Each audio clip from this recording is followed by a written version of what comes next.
So as you can see, this is the last poem in your anthology, Choose Company, right? And I just want to say something about this title. Now, you know very well that you all are given essays to write, okay? And at the exam, under part 2. So when you are given essays to write, you're expected to write 3 or 4 poems max. And you could always elaborate and emphasize on the title itself as 1 point. You will get marks, okay, hopefully. So I just want to focus on this particular title, Choose Company. Now, when you say choose company, normally now I really love if I can get your input on this, but unfortunately I'm unable to do so, right? So when you look at this title itself, Choose Company, you get an indication that there's going to be 2 people, okay, along with you, another companion. But as we read the poem, we realize there is no other human companion, rather there is a ghost. So the title itself is ironical. What do I mean by ironical? Ironical means it's the opposite of what you expect. It is the opposite of what you expect, right? So when you say choose company, you expect 2 people to be together. That is a company. They say there is a saying which goes, choose company, 3 is a crowd. Okay. So in this regard, this title is ironical. This is what you mean by irony. Now, don't confuse irony. I'm not going to talk about satire, paradox, sarcasm, and so on and so forth. These are more or less similar. Okay, but if I go to do the difference and explain to you the differences of all these things, you're quite going to be misled. So I'm going to save you from all that trouble, okay, because that itself, literary devices, there are over hundreds of literary devices, and out of which only the 25 or 20 main literary devices you are expected to adhere to in with regard to O-level curriculum. So don't complicate things, and don't please look into Google search. If you go to Google search and check out irony and sarcasm, there are so many branches of it. So you are not required and expected to go into such depths. So just have a casual approach. This is very simple, and mostly above and beyond all, I want you to really enjoy this journey of literature. Okay, the part where you accumulate marks is just an end product, and it ends after O levels. But literature exists and thrives in our lives as long as we live. So I really want you to feel this poem, not only this poem, all the other poems as well, because when what you feel only you can put out. If you don't feel, it's going to be like pseudo, right? So you have to really feel the poem, and once you get a feel for the poem, you will never run out of points to write. So just enjoy and have an enriching experience going through all the nitty-gritties in this poem. Okay, so as I was discussing, there is irony here, choose company. We are given the impression that there's going to be 2 people, 2 human beings, but then ironically, our expectations are not met, because apparently along with this boy, you get a ghost. Right, so that is what we are that is why I call it irony. Okay, I hope it's clear to you. You're more than free to go and use your reaction buttons and show me how you perceive this. Okay, so go ahead. Right, now a little bit of interaction. This is what I want you to do. This is an active poll. It's a live poll. All you have to do is follow my directions, because I'm going to say it only once. You have to go to Chrome and type slido.com. Okay. Once you type slido.com and enter, you will get a display where you will have to enter the code number. I will give you 5 minutes for this poll. Quickly answer this. Give me your vote. Do you believe in ghosts? So the hashtag is already printed there. All you need to do is input the numbers. 533489. Okay, this is something new, but it's really interesting. Since we are in a virtual learning forum, we have no choice but to resort to all the resources within our reach. Okay, so as you can see, can you see the display? Can you see the polling? Hands, hands, hands. Happy faces, emojis, reactions, all are welcome. I can see perfectly well how the polling is going on. So to the question posed, do you believe in ghosts? Oh my goodness, look at this. Oh, wow. Now, what is the number? The number is 533489. It is on your monitor displayed.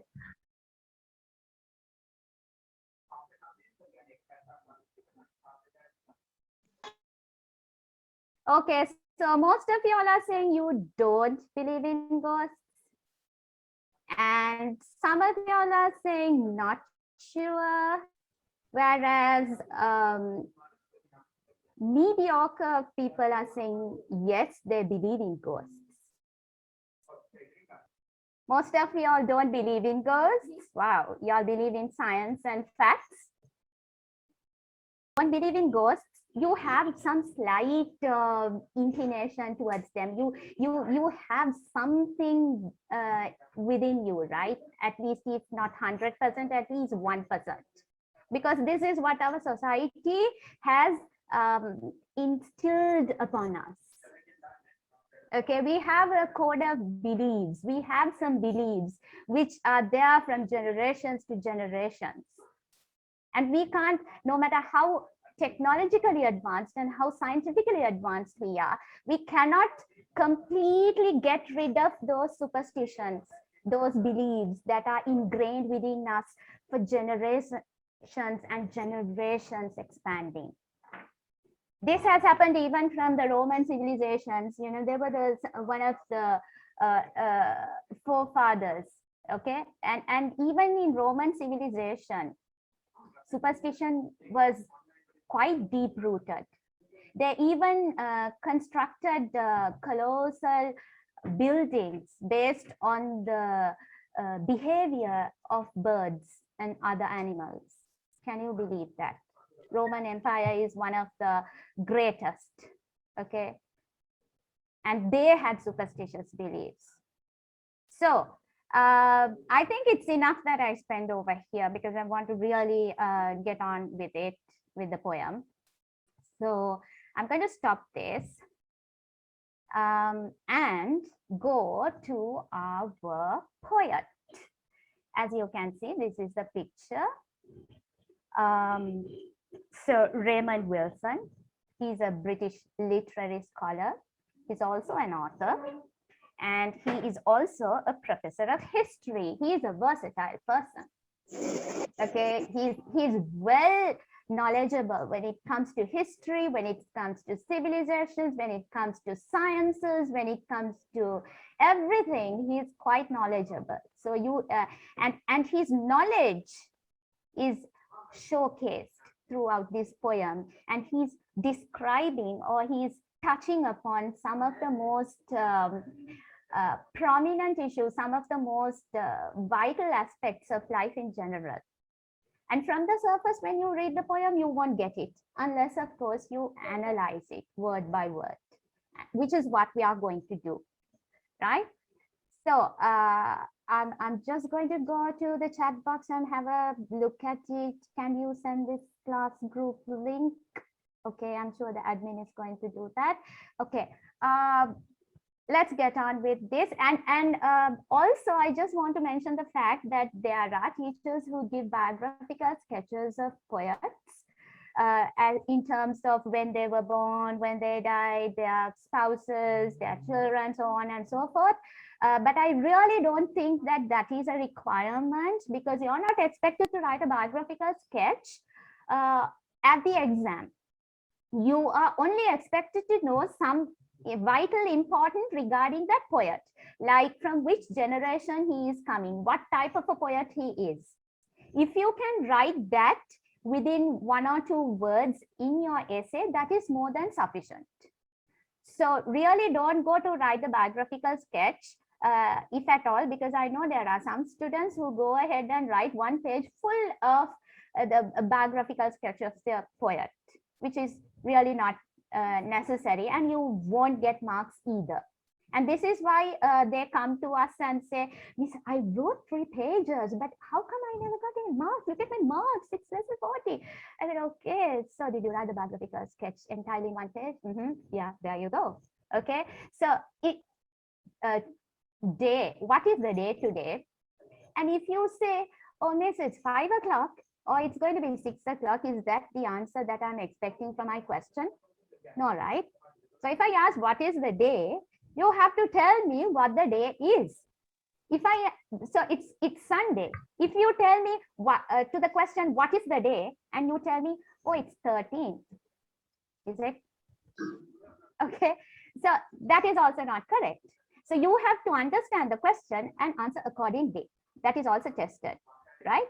So having said that, I'm going to move on because I have much to do. So I hope you're annotating. By the way, annotating is to note take in your anthology, right? Okay, so we have another interactive session, and this is give a synonym for ghost. Now I'm warning you, the condition is a synonym for ghost. Okay, and no Hindi also, or Urdu. Hindi and Urdu are both same, right? Yes. Okay, so no other, excuse me, Gaul, apparition, yes, that's a top-notch word. Gaul, is that okay? And a spirit. Spirit, yes, you can type in, my dear. Okay, go to slido.com again. The hashtag is there. Type the numbers. Soul taker, wow, spirit, soul, there you go. Those who are typing in the chat box, can you get into our live poll, please? It will be really interesting. Horror, okay. Demon, oh wow, right.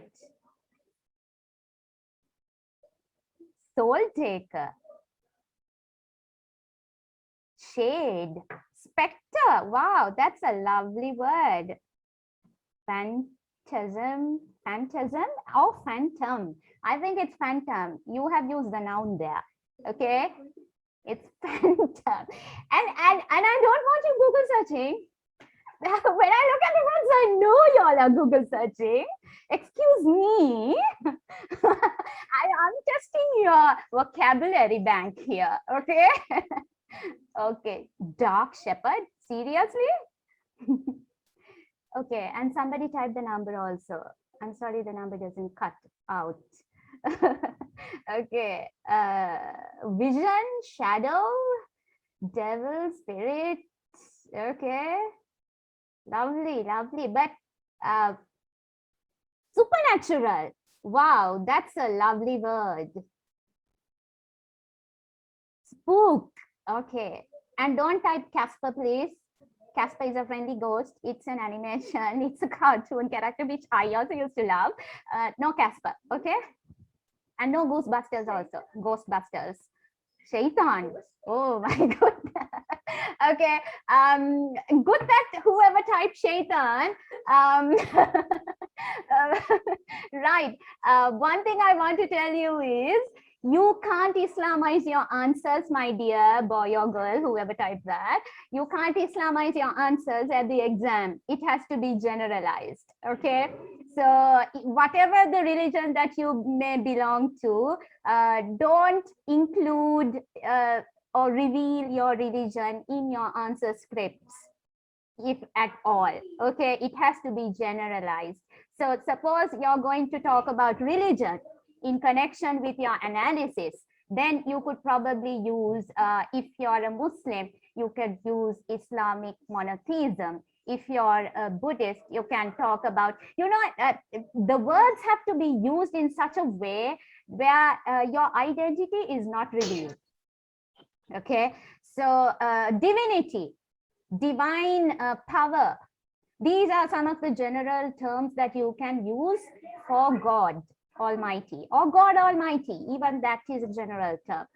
So try never ever. It's good actually. The one who typed Shaitan, it's good because that really surfaces some of the approaches towards writing essays, right?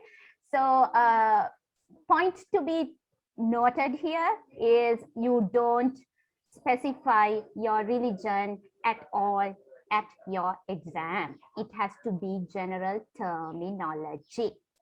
Okay. Oh my goodness, Death Eater? Seriously. Is there a word even called Death Eater? I never knew. That's got to be a Harry Potter fan. Okay, right. Lovely. Okay, spook. Lucifer. Oh my goodness. Lucifer is in Ra one. Lucifer. Okay, that's the Hindi movie, right? Okay, Lucifer. Okay, right. I know what you mean. It comes into Christianity. I was just having fun at your expense. Don't take me seriously. I love to pull your legs.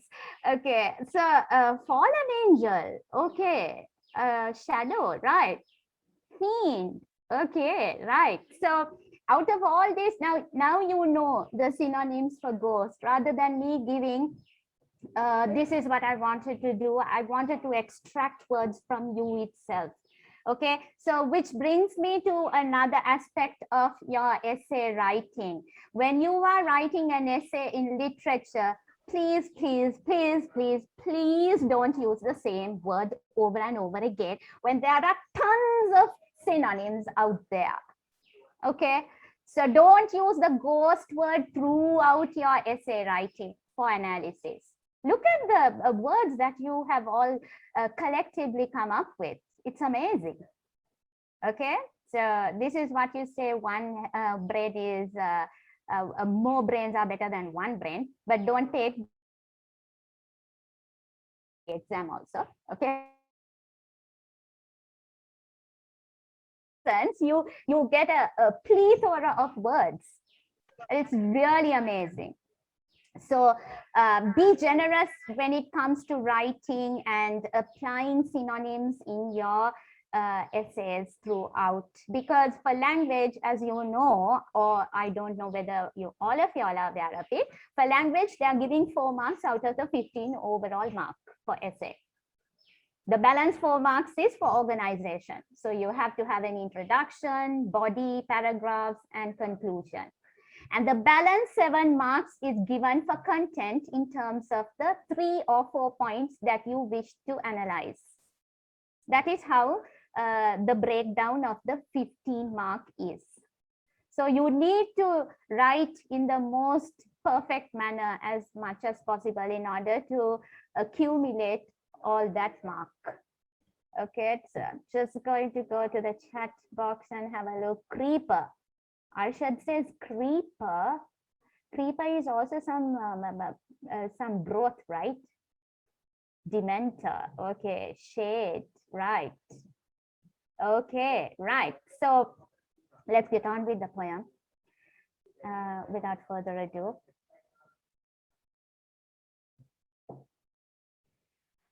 Right. So we are going to analyze the poem Two's Company. Right. So the first line here, the sad story of a man who didn't believe in ghosts. Okay, as you can see, it's typed in italics. Okay, so this actually gives us the summary. Unlike other poems, this poem starts with a summary. Okay, so the summarized version or the synopsis is the better word for summary. The synopsis of this entire poem is, it's about a sad story of a man who didn't believe in ghosts at all. Like you guys, okay? Most of y'all, the majority of y'all didn't believe in ghosts. So he belongs to one of y'all, okay? Right. So another thing, I have to warn you, I'm an elocution teacher as well. So the greater meaning of the poem is derived from the way that you recite the poem. Okay, so I can't help it. But anyway, but usually in my classes, I allow the students themselves to read it out loud. But in this case, since it's only one way, I am going to be reading this out loud so that you can get some kind of an idea as to the meaning of the poem. Okay. They said the house was haunted, but he laughed at them and said, "Tut, tut, I never heard such a thing, such tittle-tattle as ghosts that groan and chains that rattle. And just to prove I'm in the right, please leave me here to spend the night." Okay, so you can get the tone. When from the way that I read it, you can guess what his tone is. His tone is very overconfident, isn't it? Okay, I'm going to write that word. Overconfident. Okay, and I personally go for the bigger, better word. Okay, I don't settle for simple words. So a better word for overconfident. Anybody knows? In the chat box, can you all type? Okay, I will give you. It's complacency.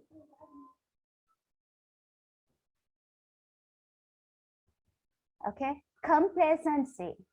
So this boy or man, of which we have no idea about his age, is overconfident of himself. He's full of complacency. Okay, so he's saying they. Who is they here? The people. Okay, or the society. So the society is telling the house was haunted. That means there is a ghost here, right? But he laughed at them and said, "Tut, tut." Tut, tut is a word that you use for disapproval. Okay, when you want to disapprove something or disagree something, in Britain you say "tut, tut."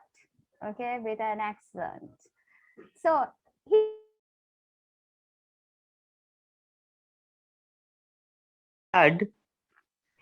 disapproving and scared are two different things, my dear. Okay, scared is you have some sort of a fear attached to it. Disapproving is you are not approving that, you are disagreeing that. It does not necessarily mean that you are having fear or skepticism. Yeah. When you are writing, can you write in the black pen? Okay. Are you a fan of black? Okay. Right. Okay, whatever. Okay. So he laughed at them and said, "Tut, tut." So this "tut, tut," there is a literary device, and that is auditory imagery. Okay.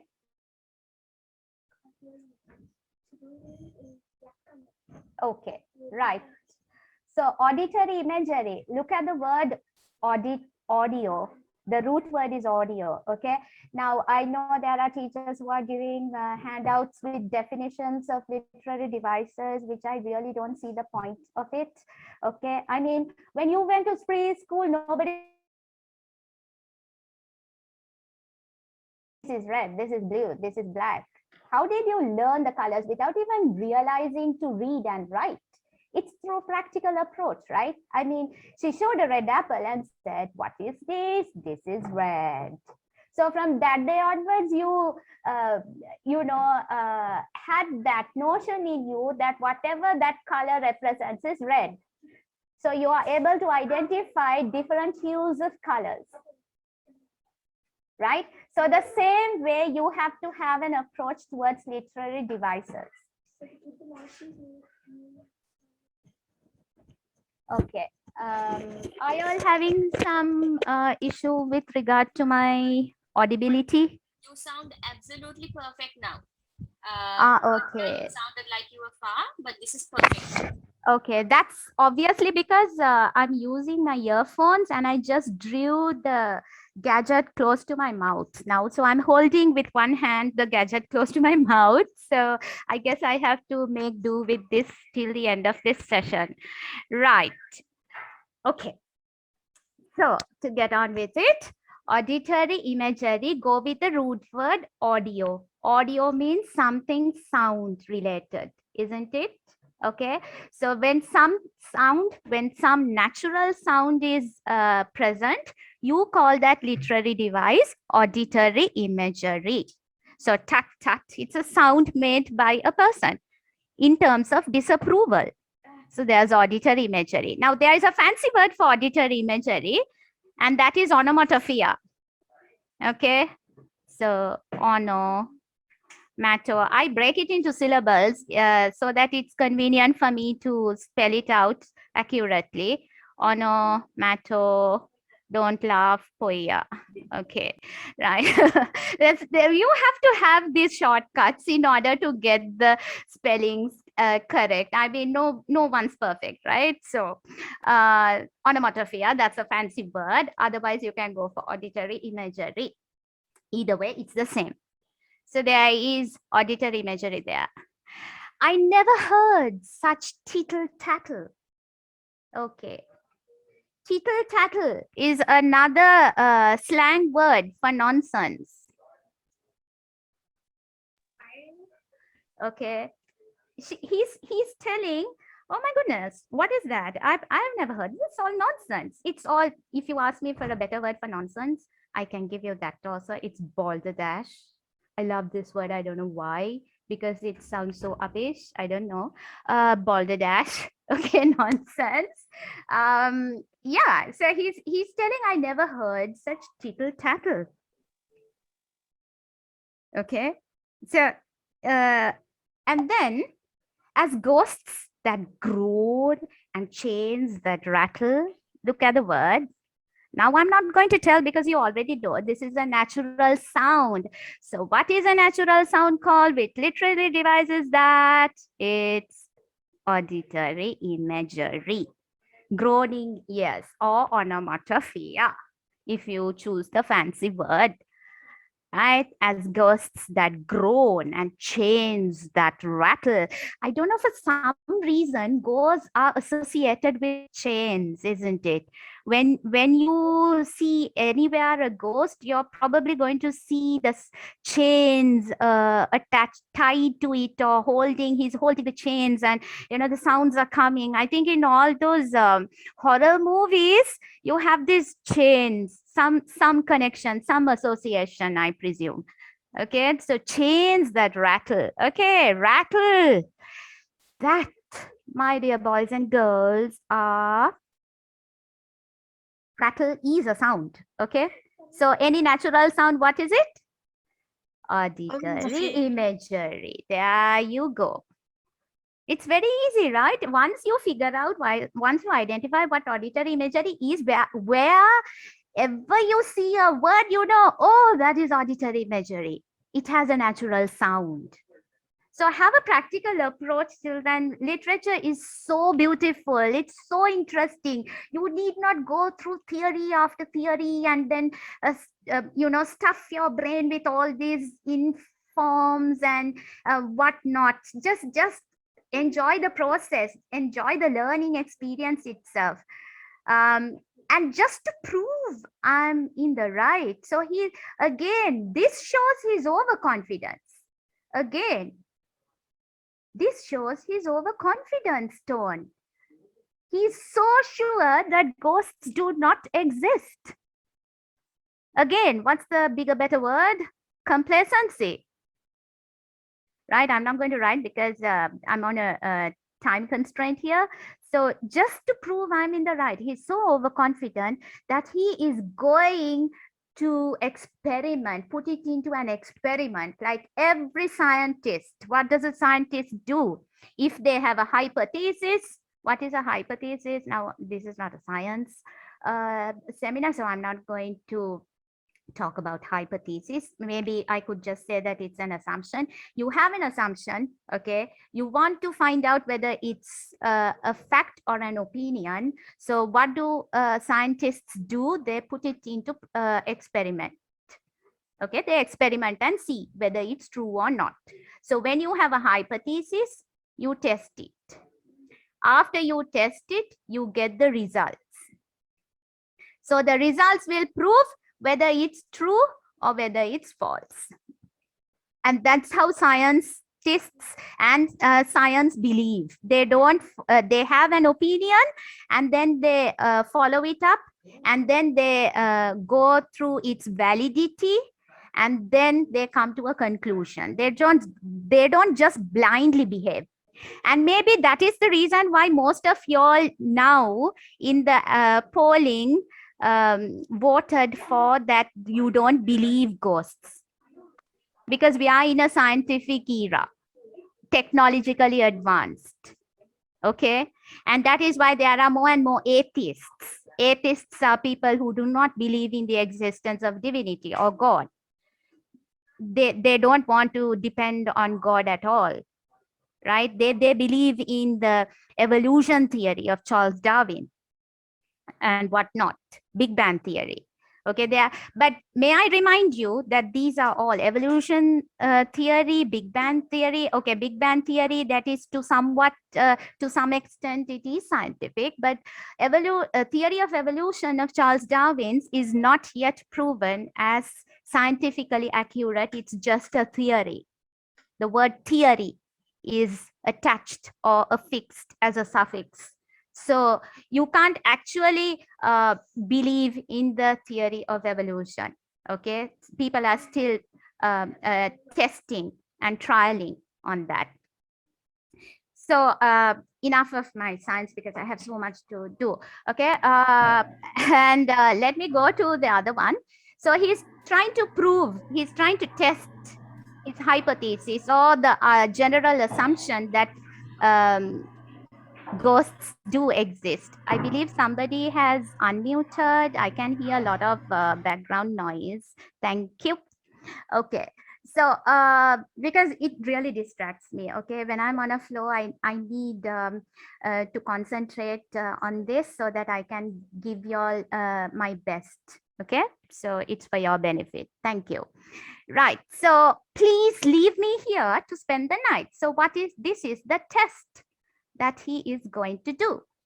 He's asking these people, I'm going to, just to prove this, I'm going to stay in this haunted house for 24 hours and I will show you that ghosts do not exist. So he's testing the theory of what? Of apparitions. I'm using one of your words which you gave me in the polling. Lovely. Apparitions, ghosts, spirits, demons, whatever you may call. Right? So this is the analysis of the first verse. And here, house was haunted. You also get what you call as visual imagery. Okay, visual imagery, go to the root word again. The root word is visual. Visual means something that you can see. So whenever you read a poetic line, and if you can see or picture it like before you, like in the movie, there you get visual imagery. See how easy literary devices are. Okay, go with the words. The word itself says the meaning of that particular literary device. Visual imagery. So he laughed at them and said, tut, tut. So there, auditory imagery. I'm not going to go through it again because I have already done. So let me check the chat box for now before I proceed. Okay, okay, Abdullah, fine. Okay, right. So let's move ahead. Let me clear all my drawings.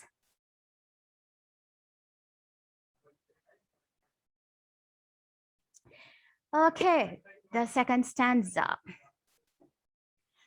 They left him just as dusk was falling, with a hunchback moon and screech owls calling. But what is that? Outside, it seemed as if chains rattled, someone screamed. Come, it's merely nerves. He's certain. But just the same, he draws the curtain. The stroke of 12. But there's no clock. Okay, so that's the reading of the poem. And who is saying these lines? I am saying, who else do you think? Why it's unbelievable for you? Isn't it the same voice? Oh my God. No, madam. I'm asking the in the stories. Who is saying these lines? Okay. I thought that you were complimenting on my read of the poem. Okay, sorry. Okay, so who is telling these lines? Good question. So actually the speaker is talking here. Who is the speaker? The boy who does not believe the ghost. So the speaker is there. And then there is a third person also. There is an onlooker. There is an observer. How do you know this? There are two people here. Okay, they left him. Look at, okay, good question. Whoever asked that. Okay. Shimmer, madam. Sorry? Shimmer. Shimmer, lovely name. Okay, right. They. Okay, look at this they. This is a pronoun. So the pronoun shows that this is third person narration. Now, I'm not going to go to the, of course, I have to go through the 3 types of narration. Otherwise, you wouldn't know which is which, right? So this is third person narration. The third person, the onlooker or the observer is relating this entire poem in third person narration. Usually, there are 3 types of narration. Okay, these are the 3 types. I'm sure you must be knowing by now. Okay, first person, second person, and third person. So the first person, I'm not going to write the entire terminology due to time constraints, right? First person is if I, me, we, us, these words come, right? That is if the character or the speaker is part of the story and relating the story. That is first person narration. Okay. Then you have the second person narration, which uses the pronoun you. And this type of narration you normally get in advertisements, right? If you buy this, you will get this, that kind of advertisement. Then the third person narration is when you use the pronouns he, she, it, they. So that means the speaker, whoever is relating the story or the poem, is not a part of this, is not a part of the story. Rather, he is an outsider and a mere observer, or a person who observes or overlooks all these things, and he is relating. That is the third person narration. So any poem, any prose, any drama belongs to either one of these 3 categories. Right? So here, because of this pronoun they, he, look at this. He. Okay. Now do you get an idea as to what type of a narration this is? This is third person narration. So there is an observer. Yes, madam. Okay, right. So thank you for asking that question, because it gave me an opportunity to answer, point out this aspect. So, right.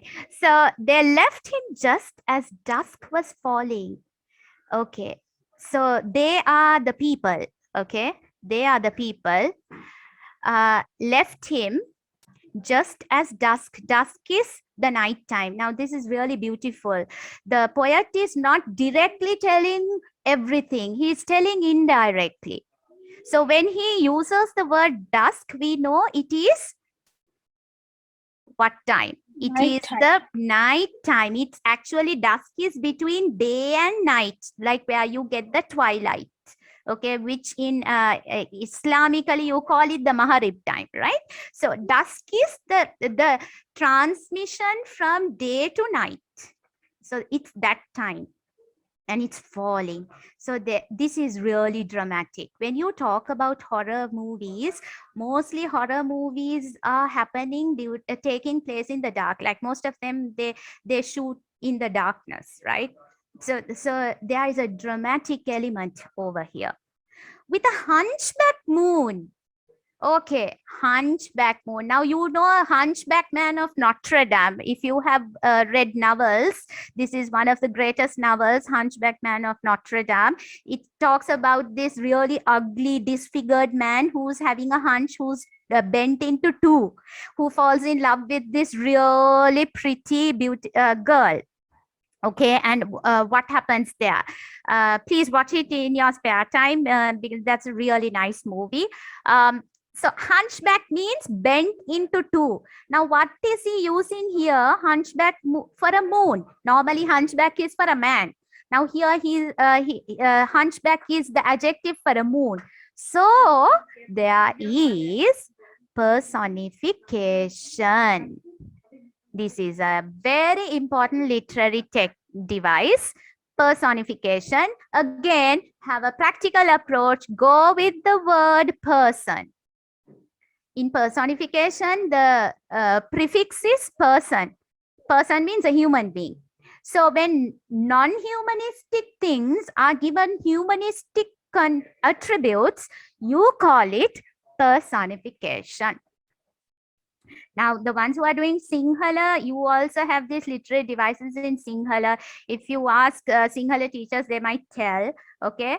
But I'm not that familiar with all the literary terms in Sinhala. If you ask me English, I will tell, right? So let's focus on this. But I want you to see the relevance, okay? And apply the same practical approach even for Sinhala literary devices. You will find the language very, very pleasing to you.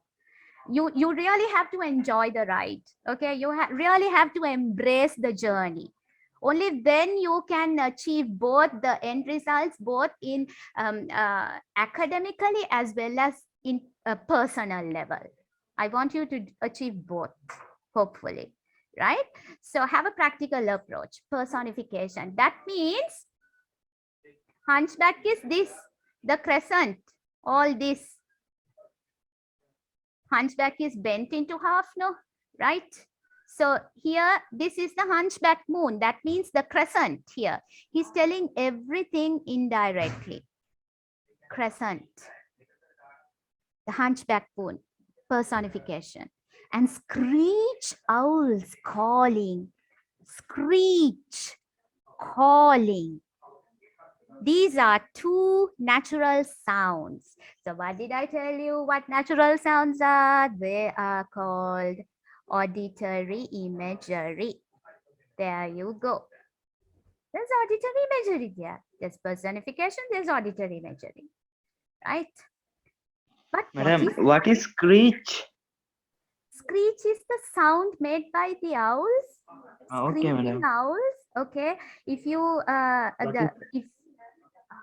sorry, the sound that owls make, you also call it the hooting of the owls. You can also, but here the screech is again dramatic. Why? Because it contributes to the creepiness. Why is the poet not using the hooting of the owl? Okay, why is he using the screech? There is a reason for that. Because he wants to create this creepiness atmosphere. When it is creepy, the creepier it is, the more horrific the experience is going to be for the viewers in terms of horror movies. And that's exactly why we showed you that video with the creepiness of the door opening in the dark, and how the music was, attributing towards generating the creepiness. It's like really we wanted you to feel for this. You have a feeling, a preview kind of a thing. Okay, so this is why the screechiness. If you really go to analyze the auditory imagery, you can also talk about these types of words that are used and for what purpose and for what effect. Madam, what is auditory imagery? Auditory imagery are natural sounds. In a nutshell, the simplest way to understand auditory imagery, they are connected to natural sounds. For example, the trickling of water, the pelting of rain, the barking of the dog. These are all natural sounds that we get all over us. Okay. Tree sounds by tree. Yes, the trees also, you get the rustling of the leaves. Ah, yes, Isn't madam. it? Ah, yeah. If you It is just also an auditory image. exactly. Anything that generates a natural sound is called auditory imagery.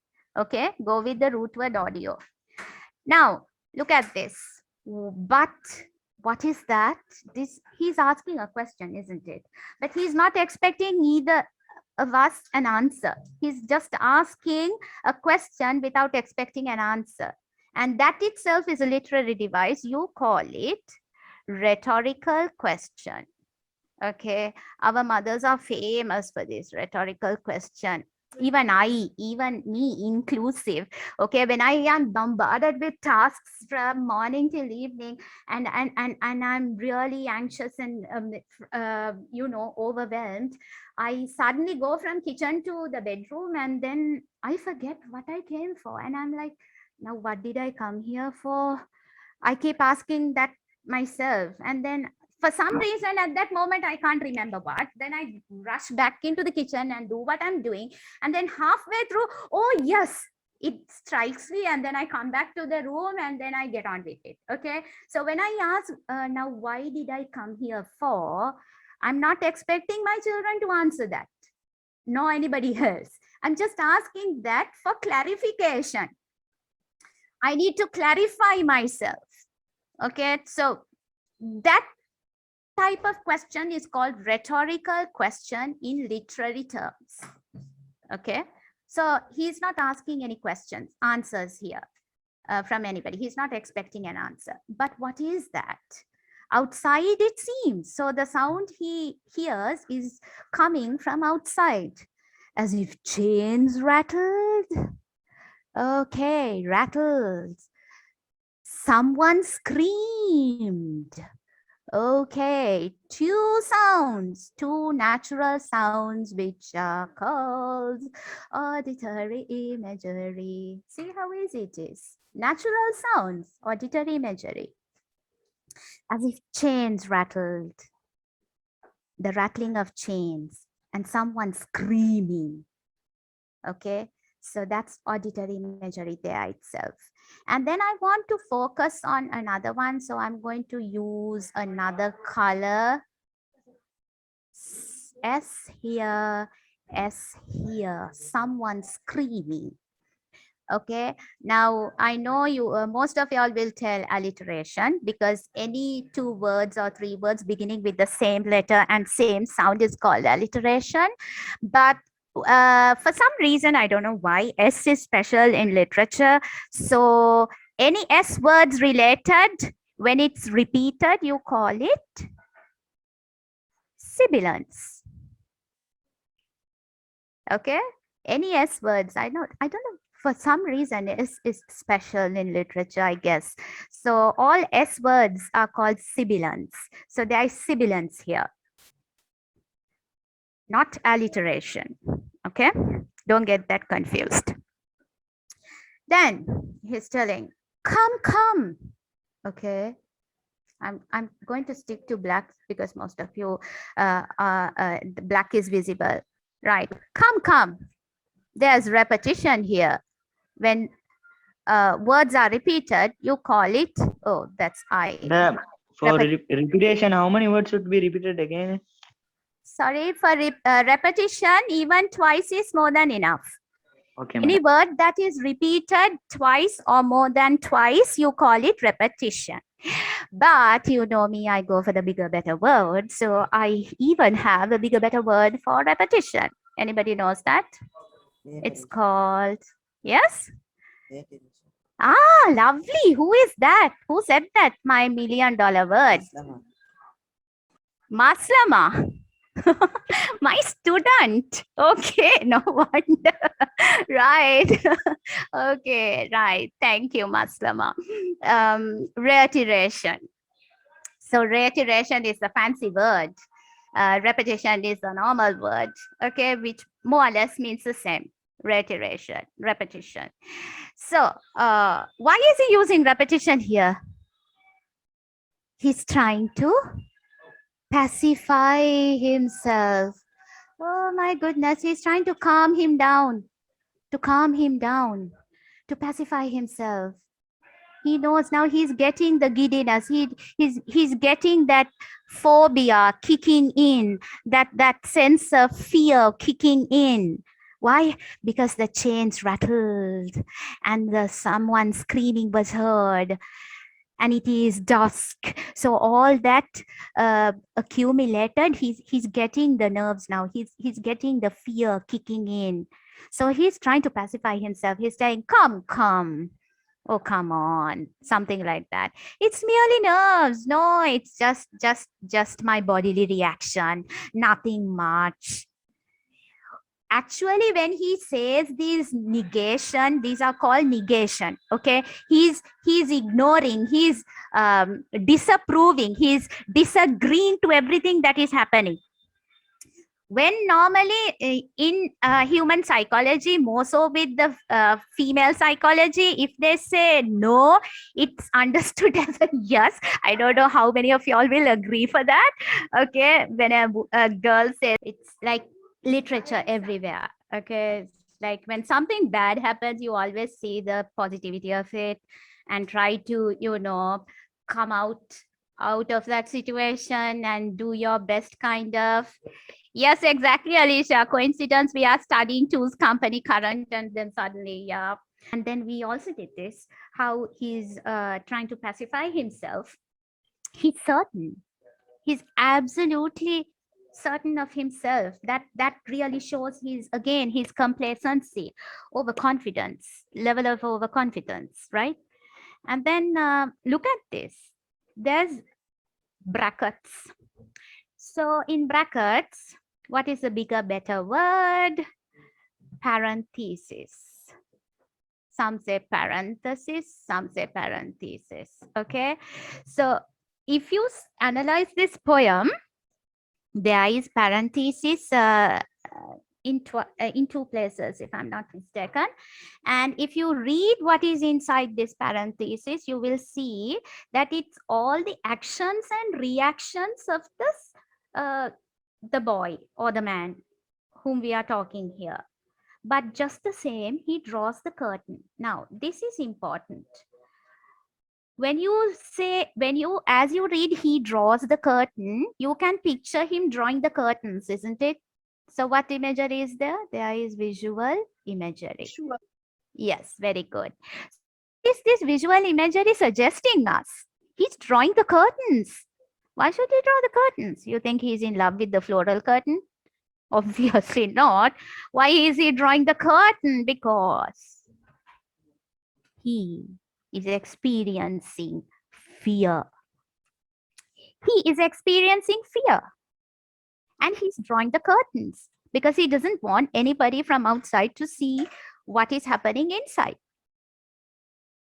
So indirectly, it's showing that he is getting these vibes of fear, that phobia is creeping in. Okay, that's the visual imagery why it is being given there. The stroke of 12. Now this also adds to eeriness. Eeriness, what is eeriness? Eeriness is another word for creepiness. Scary, horrific, dreadful, dark, complicated, confused. Okay, that all that is coming to eeriness. So the stroke of 12, midnight. Now we all know that horror movies, all the ghosts, they appear at midnight. Okay, the stroke of 12, that means it's 12 o'clock. But there's no clock. Again, the clock is a visual imagery. Okay, because you know, when you read the word clock, you can picture it. But the chimes of the clock can be heard when as it strikes 12. Nevertheless, there is no clock to be seen. Okay, that also adds to the eeriness. So both of these instances is contributing to the eeriness, and it's becoming more and more dramatic as it sets the tone for fear, for ghosts, and so on. Right? So it's beautifully created, the poem. Right? I'm just going to go because I have a lot planned out for you. So let me clear the screen and let me have a quick check on the chat. He is frightened, Alicia. Yes, it is. Fiaza, I am, can't you hear me? Am I not audible enough? I think I am. Check your end as well if it is not. Okay. Right. Sorry. Okay, let's go on to this. Okay, another reading. Let's see. He shuts the door and turns the lock. Of course, he knows that no one's there, but no harm done by taking care. Someone's outside. The silly joker. He may as well pick up the poker. That noise again. He checks the doors, shutters the windows, makes a pause to seek the safest place to hide. The cupboard strong, he creeps inside. Okay, so here you can really observe his reactions and actions towards this inevitable fear of ghosts. Okay, now he started off his journey with a test of testing to see whether ghosts do exist or not. But upon the auditory imagery, upon hearing all these weird noises and sounds from all over, he is now having second thoughts about it. So what does he do? This is one reaction. Okay, let me get my digital pen. Okay. He shuts the door and turns the lock. So he's taking precautions. He's closing the door and he's locking it. Okay. Of course, he knows that no one's there. Still, he's trying to pacify here. Okay, he's trying to pacify himself. He's trying to console himself. I'm going to use another word, a synonym for pacifying. Otherwise, you can't be using the same word over and over again, right? He's consoling himself. Why? Because he is experiencing fear for the first time. He's trying to comfort himself. He's soothing himself. No, can't be. There's nobody. No, not a chance. But no harm's done by taking care. So he's trying to justify his actions. This is what scientists do. They try to justify their actions by putting it into test and trial. Okay, he's trying to justify his fear. So he's telling, no, I'm just being careful. What's wrong with being careful? Okay, so there is a hint of like ego here also. You know, men like, you know, especially boys, They love to face these kinds of challenges and become victorious just to prove their martialness kind of thing. I Yes, mean, I'm yes. not telling all boys, okay? I'm telling some, okay? Yes, I got a yes, yes, double yes, yes repetition there, okay? Yeah, so especially men, okay? Now the girls are also on the trend, okay? So they want to prove certain things to their peers. Okay, I can do Yeah, this, okay? of course. Lovely. I like to hear these words, bigger, better words. Okay. Right. So, but no harms done, right? So he's also somebody like that. He's just trying to face the challenge and try to become victorious so that he can look all the dynamic in front of his peers. Okay. So, uh, someone's outside. The silly joker. Okay, the silly joker here, the adjective here, he is thinking that one of his friends are trying to pull his leg by scaring him off. You know, you must have watched TikTok videos and all these videos that are there, how they are making pranks and all. Okay, so just to get a laugh. So he's thinking that one of his friends are pulling his leg, and by making all these weird sounds. So he's trying to pacify himself again. Oh, I think this is one of those fellows trying to scare my wits off, that kind of a feeling.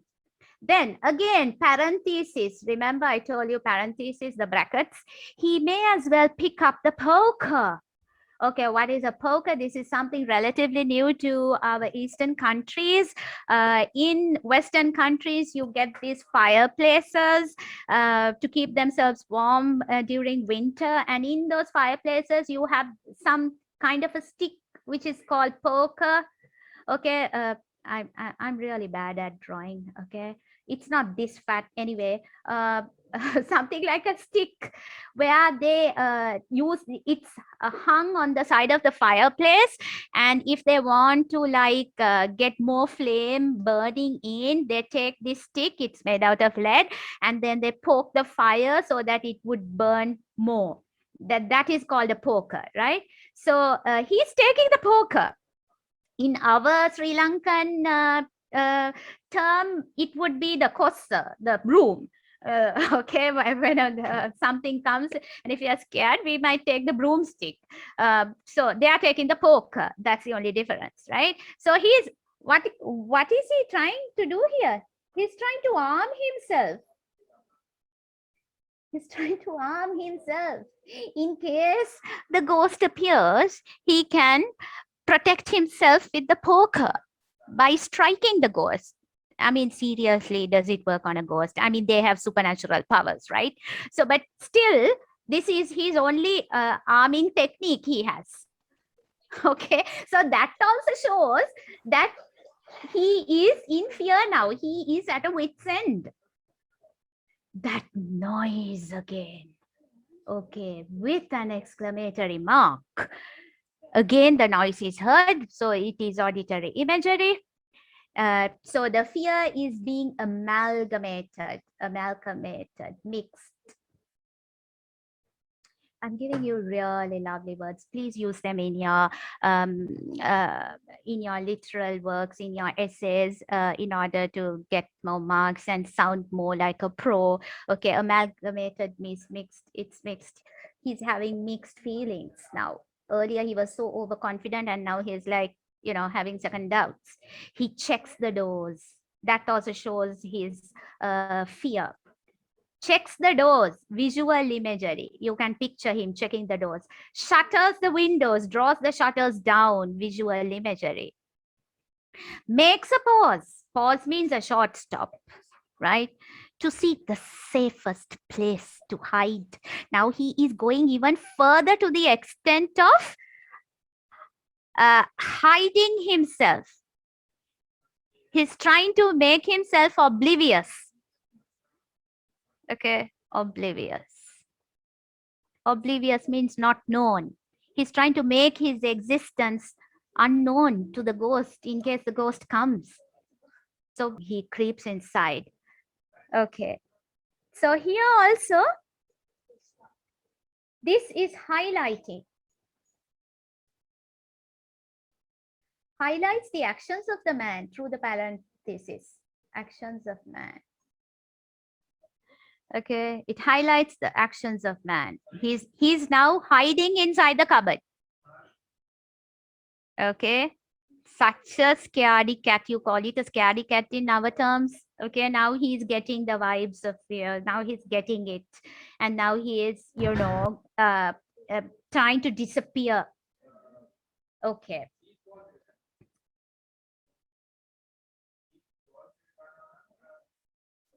I'm not going to go to the chat and check because I'm losing time here. So I just want to finish this. The last part. Not that there's anything to fear, he tells himself. When at his ear, a voice breathes softly. How do you do? I'm the ghost. Pray, who are you? Okay, so you can really see the dialogue coming in, and whose dialogue is this? The ghost's dialogue. This is where the humor lies. Okay, because this is really absurd. This is the companion that he is having in this haunted house. That is why two's company. Companion supposed to be a human being, but then it ends up as a ghost. And what is even absurd is this ghost is so friendly, like Casper. I don't know whether you all have had the opportunity to watch Casper, the cartoon series. When I was schooling, that was like, I used to fall in love with Casper. He was such a friendly ghost. Okay, and he always gave some moral lessons in every time that he appeared, and I really loved him. But this ghost is also somewhat similar to Casper. Okay, so he's introducing himself. And if you can just stop doodling on the picture, that is such a distraction for me, my dear. Okay, I'd rather you enjoy the analysis rather than doing the doodling. Okay, right. So a voice breathes softly. He's very soft. This ghost, unlike other stereotypical ghosts, is very friendly. Madam, Yes. when I pray, who are you? What it defines?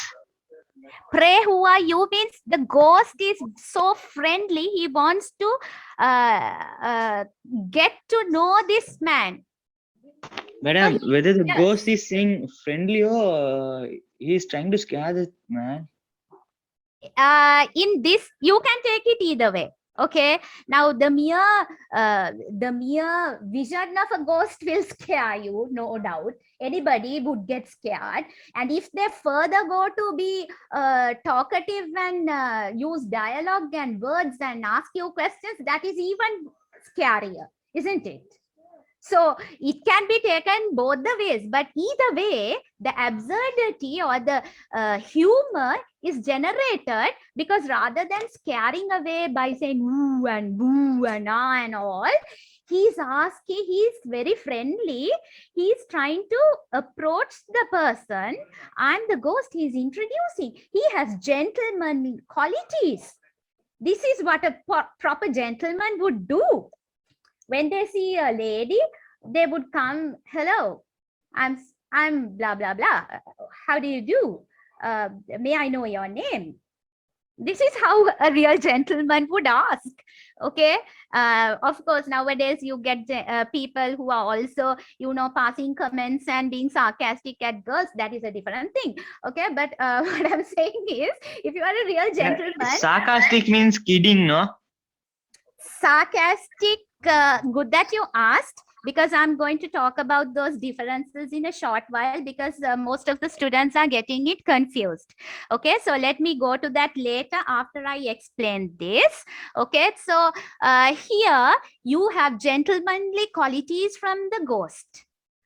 So that really brings the absurdity, that really brings the humor out of this poem. So the last two lines where he's actually talking is suggesting this kind of humor. It generates this absurdity within that.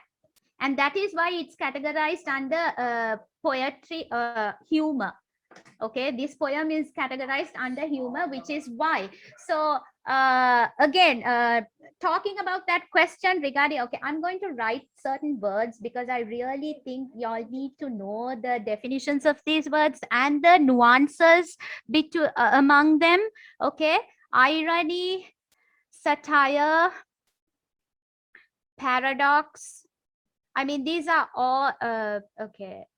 I missed my A.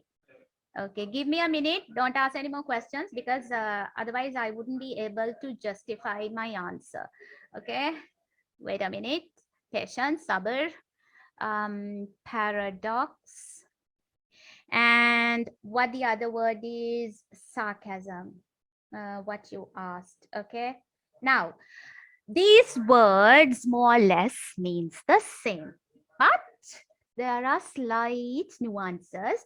I'll give you the simplest definition, the most practical definition that I can come up with for your convenience so that you will never ever mix them up.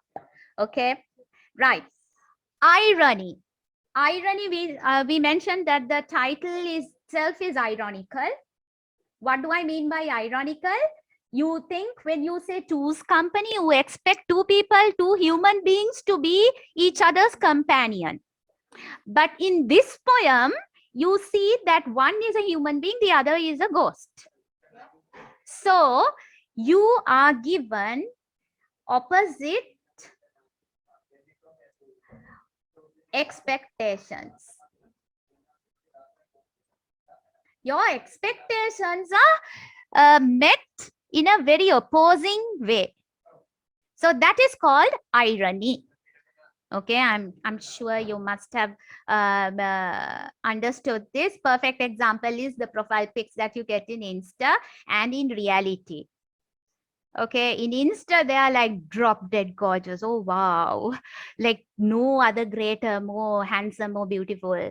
But when you see on the road, the same person, they're like, what? Okay, it's like durata apple, langata apple in Sinhala you say, right? That kind of a thing. So opposite expectations, that is irony. Okay.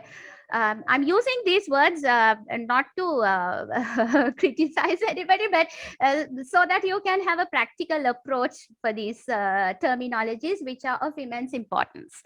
Okay, right. Now satire. Satire is mocking. If you are mocking somebody for their mistakes, okay, then you call it satire. If you are mocking somebody for their mistakes. Okay, in I'm not good in Tamil, but I will say in English, right? So when somebody does something really stupid and foolish, in Tamil, I saw in one movie, there was a like, Periya Einstein, like he's asking, are you big Einstein? Okay, so there it is satirical. There is satire because he is mocking at his mistakes. Einstein is supposed to be somebody who is really, you know, one of the greatest people of all. Okay, so he's using that to mock his mistakes. That is satire, right? Then you have paradox. Paradox is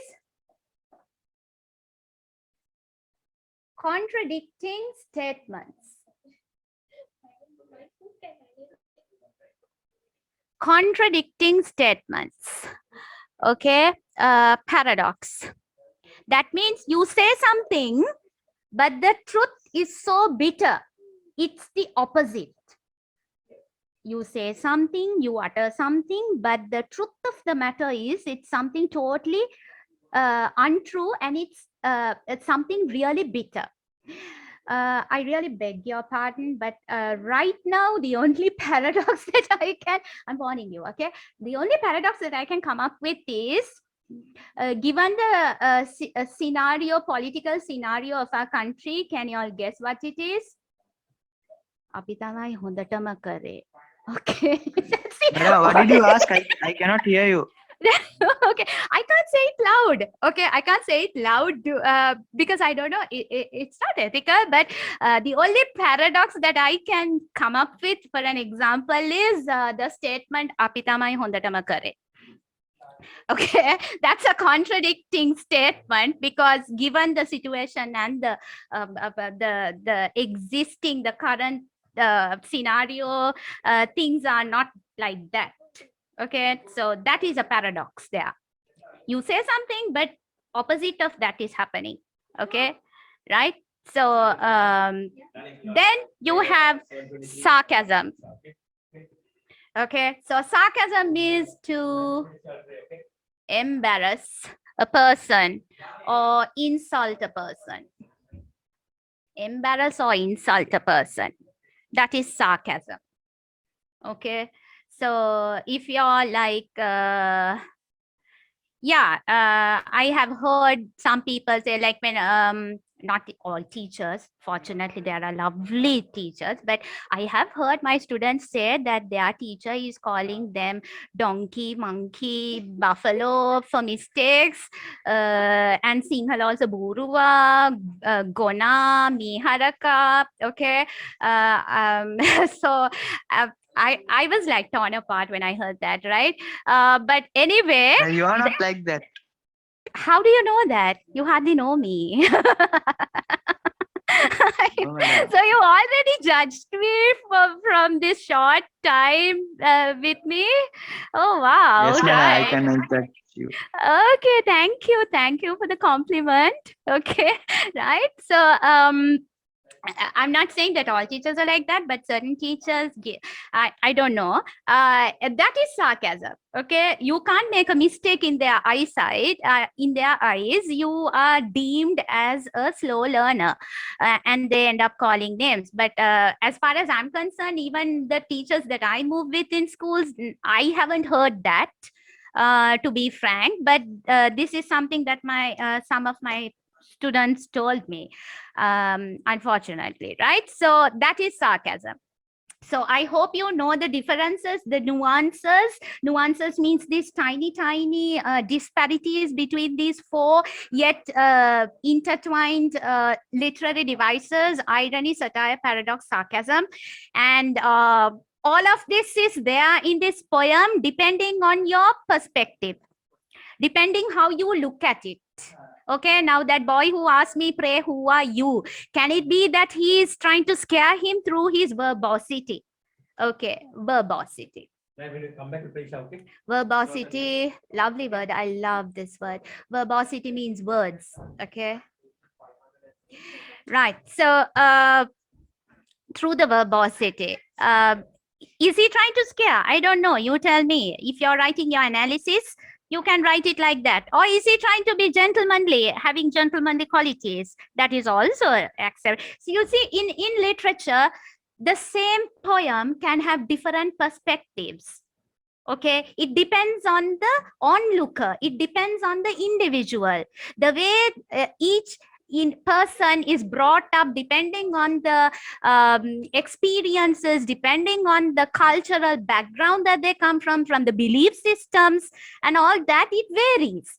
So the same thing, a round red thing, for one person it can be a tennis ball, yet for another person it can be a stress ball. You know, you have these stress balls in Arpico, where it's like a rubber ball and you can press it and you can relieve stress.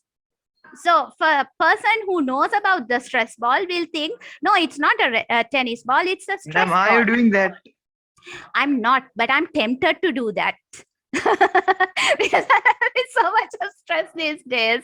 Okay, I'm tempted to do, but anyway, I have my own coping mechanisms for stress. That is a different issue, which I do not want to reveal over here. Thank you very much. Okay, so I'm going to go now. I'm going to go now for the next slide. We are still in the 8th one. Okay, so here are some of the themes that I have come across. As you know, you can't have one conclusive theme for a poem. It depends on the perspective that you have. Okay, so here are some of the themes. One is duality of humans. We have dual roles, we have dual personalities. Okay, the way we behave among our friends is certainly not the way we behave with our family at home. Okay, and vice versa. So there's duality of humans. He was very scared initially. He was very overconfident initially, but then later, towards the end of the poem, he was quite scared. Then second one, which is my favorite, superstition versus science. That's what I mentioned at the beginning. Though we are scientifically advanced in the 21st century, we can't discard ourselves entirely from superstition. Can we? Can you go right now, tonight at 12 o'clock midnight and stay in front of a cemetery without anything whatsoever and just be cool and have a Milo or something and then just come? Take a walk, take a stroll along the cemetery? No. Yeah, my daughters are saying, yeah. Okay. Right. I don't want you to take up the challenge. Okay. Okay. So superstition, there you go. Even though we say we don't believe, we have an inclination because it's there. It has been there for generations and generations. When we are trying to step out of our house, and if a black cat crosses our pathway, our elders say, "Oh, don't go now." Or if a gecko makes a noise when we are just about to step out of our houses, our elders say, "Wait a minute. I'll give you some water to drink. Wait, say your prayers. Wait a little, and then go." Madam, for elder childs also, they used to say, do not go after eating. Drink water and go. Yes. I even have one of those family cases where one of my cousin's daughter ate something fried and went out without drinking water, and she had a terrible stomach pain, which was not diagnosed by the doctors, and for several days she was in pain. And then finally, one of the religious people told, okay, it must be something to do with a spirit, blah blah stuff. And though there are cases like that, okay, but I don't know to what extent. But if you look at the scriptures, they do mention these spirits. Okay, they do mention the spirits in the scriptures, so we are compelled to believe in them to some extent. I don't know, like it's a very gray area, but nevertheless it has a growth on our lives. Superstition is part and parcel of our lives, if you ask me. Right? So then the third one is overconfidence, complacency. Better words. Overconfidence is detrimental. Okay, I'll tell you why. Because one of my students was so overconfident, he kept getting 90s and 95s and like that. So when the benchmark exam came, he never bothered to go. He was like, what is there to learn in English? As I've got everything over here, and pointing it to his head. And then like he goes and he gets, does the work, answers the paper. And then when the results come, the mother hits the ceiling. He has got a B. Okay, whereas he was so sure of an A. As if, so they were so devastated. They were wanting an A. So what happened there was his complacency. He was so confident of himself that he would get 90s and above that he never made effort at all to prepare in advance. There you go. So this is one of the vices of humans, right? It's one of the fallible nature. I'm going to write this over here. I love this word, fallible nature of humans. Fallible nature of humans means humans are not perfect, they are imperfect. Nature of humans, being overconfident, being complacent. Then the fourth one is innate human beliefs supersedes beyond fact and figure. Innate human beliefs is another phrase worded for superstition. See, I'm playing with words here. I'm playing with synonyms here. You can write the same word in different ways and come up with creative ideas. Okay, this is the beauty. Oh my God, I'm so glad that I'm an English teacher. Oh, thank God. Right. So innate human beliefs supersede beyond fact and figure. Even the facts are there, even the figures are there. Every information, every detail, despite all of that, we have a human tendency to have faith in the supernatural forms, in supernaturalism. And that will never worn off, right? So supersede means to go beyond. Okay. Then the fifth one is complacency is a human weakness. Again, I'm playing with words here. If you see these 6 themes, it's more or less the same theme. The same notion is being reverberated. Reverberated means echoed over and over again, just using different vocabulary. Then the 6th one, human beings' inclination towards supernaturalism. I think one of the boys or girls out there wrote this supernatural word as a synonym, right? So there you go.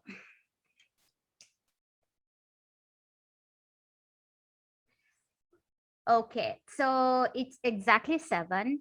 And I'm running out of time, but I really regret because I was planning to have a group discussion.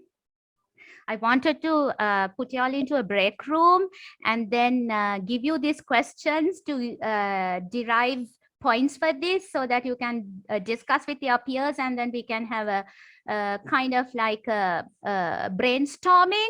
But at the moment, I'm running out of time, so I really regret not having this. This is one of the questions that appeared in the past paper, 2018 to be precise.